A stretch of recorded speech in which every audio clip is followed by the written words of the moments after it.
Hello Scorpio, Dadhichi here from astrology.com.au. Thanks for joining me again.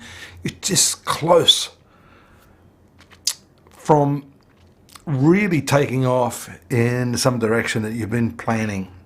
The Scorpio tribe has been held back quite a bit of late, particularly with the transit of Saturn in your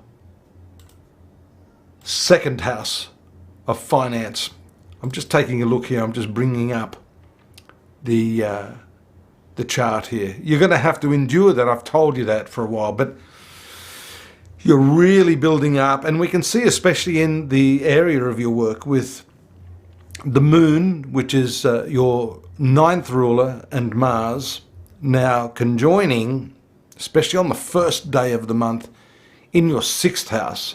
You've at least got this emotional drive. You're getting that emotional passion back into what you're doing.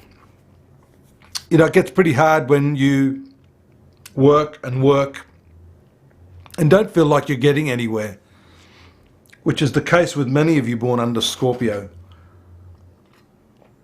It's very hard to remember that the purpose of work really isn't money. We've been brainwashed to believe that. So it's significant that the true purpose of work, that emotional and creative and spiritual identification with the job at hand, is resuming. It's becoming restored in your case, is really something you should be very satisfied about. Now, it's interesting because often when we rush to make the money, especially if we've been having difficulty, the focus isn't on the work at hand so much as how much we're going to get out of it, how long it will take to make the money that we want. And so therefore the whole principle of success is reversed. And the focus on the money, in fact, starts to deteriorate the pleasure that we get from that work that we do. And so here we see the strong emotional tie between the Moon and Mars, Mars being one of your ruling planets, in that sixth house, giving you the drive and the passion to really do your work well and to get excited about that again. The other thing is that there's an excitement about getting your health together again, having the Moon and Mars together in the sixth house. Mars is the ruler of your sixth house, along with the ruler of your sun sign. So there's a great deal of self-effort going into improving your health, how you look. For some of you, it may even mean some cosmetic work, cosmetic surgery. Not generally, but there's certainly a greater level of self-awareness associated with what you're doing to improve your physical well-being.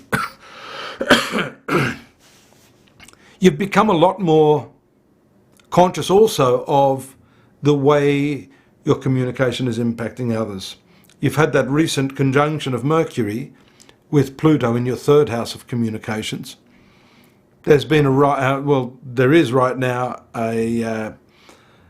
what we call an applying right angle or square to Jupiter in your 12th house. This means that Mercury, over the 2 or 3 days, the first 2 or 3 days of the month, can get you again into a little bit of hot water. So you've got to maintain that awareness of just how much impact your words are having on others. Doesn't matter that you have a clear idea that you are right.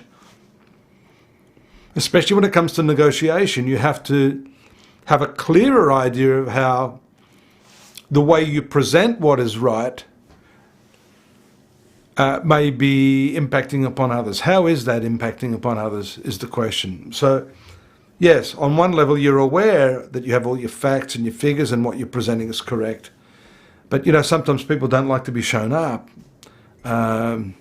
This is what we call the balance of power in negotiations. And I'm talking about this quite a bit because the Mercury-Pluto conjunction has brought a lot more focus to that area of negotiations. You may be confronted now with, could even be do or die situations. I've got to tell you, I was in a recent situation, I'm a Scorpio, where I was assaulted by the next door neighbour and half a dozen of his henchmen. I live here in the Philippines. One of them was a supposed policeman, pulled his badge out, said don't resist. In other words, let these people beat the crap out of you, or I'm going to have a warrant out and I'm going to tell them that you've got drugs on your property. So I was in a bit of a tough situation there. I mean, I really felt like beating the shit out of this guy, but what do? You have to think with your head. Apart from the fact that I had my glasses sitting here, and actually what was more on my mind than even my own personal safety was, please don't ruin my glasses. I can't see it. Well, I can see, but when I'm reading, I can't see a thing without these. So that's a case in point. And especially now we see Mars and Pluto in what we call the cardinal sign. So it means they're at square. Mars is going to come into that square aspect. And if I look at that, it shows us that around February 22nd. So for some of you, it may have happened already. You've got to be careful not to put yourself in danger. You've got to be careful about how you speak. Even if your ego knows you're right and you want to get the better of the other person, just pull back. Use your brains, not your emotion. I think that's the key this month for you, given that the Moon and Mars are together. Very, very impulsive. You can be emotionally rash. You can rush to the finish line. Well, you can rush off the starting block actually, and then find that you've really made a big mistake. So that's very, very important in dealing with people. It's interesting too. I'm sorry to look at my own circumstance, but it maybe helps give you a better picture of what's going on. Mercury's in the third house of neighbours. So for me, it's quite interesting that, and for some of you maybe, that you are seeing your neighbours in a different light, your siblings in a different light, the way you're negotiating your business in a different light. This can actually transform the way you see many, many things and the way you communicate many things during the month of February.